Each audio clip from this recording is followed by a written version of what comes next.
And Bhagavan Ramana Maharshi gave us, who am I? That is the most beautiful inquiry. Who am I? Now when you ask who am I, there is one thing you can be sure of. You won't have an answer. Oh, in the beginning you'll say, I am the body, I am my past, I am my name, I am Burt, I've done this and I've done that, this is who I am. But essentially, all that comes and goes, comes and goes. And anything that's impermanent cannot be real. Because what is real is lasting. We know that, right? So what is lasting about you right now? You see? And you'll find that what is lasting about you is something that cannot be named, cannot be defined, cannot be explained, and cannot be known by your mind.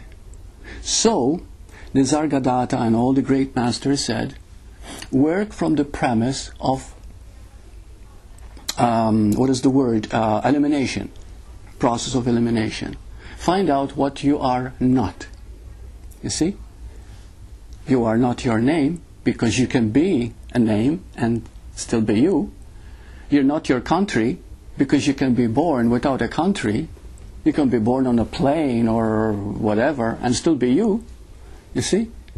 You're not your body, because your body is being recycled all the time. We know very well when you were a baby and then it became a teenager and then you became a man and then an old person. There are definitely 4 different bodies right there in every aspect. So you're not the body, so who are you? And you cannot know.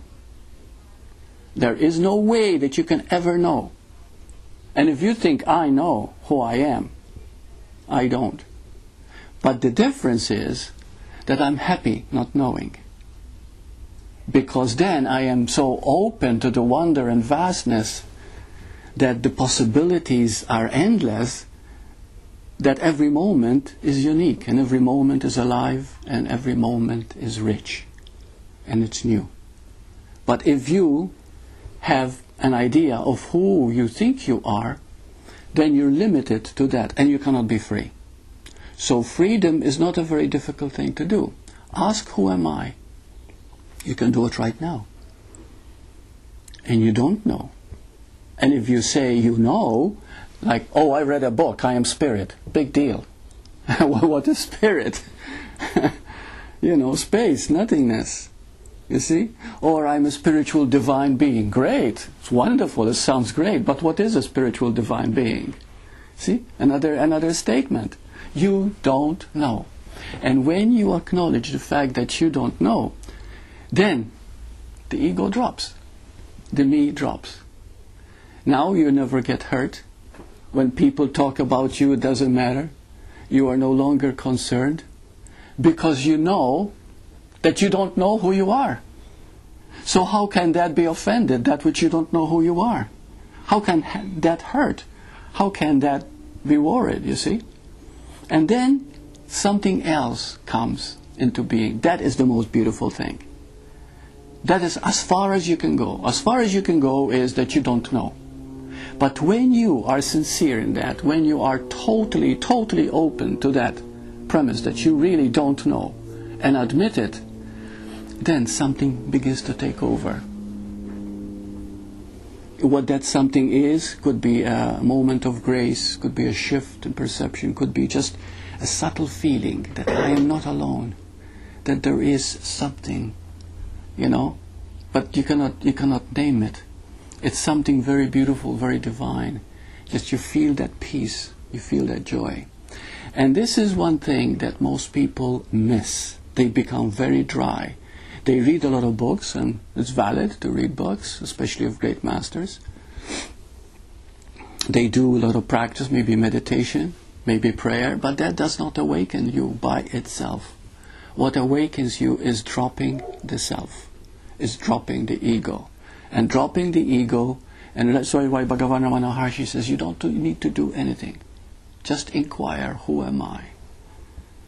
And when you are sincere and dedicated to that, you'll find there is no one there, there is no me there. And yeah, it's a little shock in the beginning, it's a little frightening. But the moment you accept it, the moment you completely embrace it, an automatic joy starts to come for no reason at all. It just comes. A feeling of lightness. Yeah. What does it mean to embrace it? Yeah. To embrace it means to take it in, to accept it. There's no rejection. There's no fighting. That's the way it is, because that's the way it is. You see, that's what to mean to embrace. If I know that I can never know who I am, because there's no way that the mind can understand, and I accept it fully because there's no way I can know. It comes to you. You just realize that. You see, you can never know who you are. That is embracement. And that itself will begin to bring another whole aspect.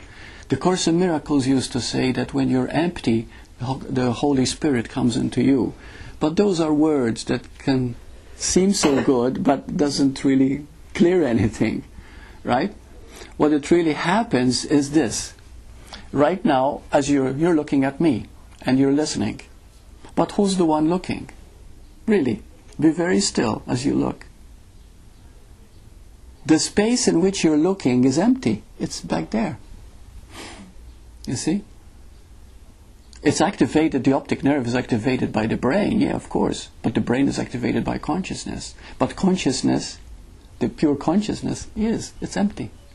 So it's emptiness that is looking through your eyes right now. And that's called divine.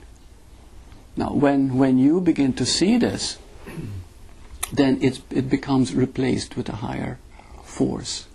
Not that it's not already there, but there is nothing to restrict it because you're open. Now,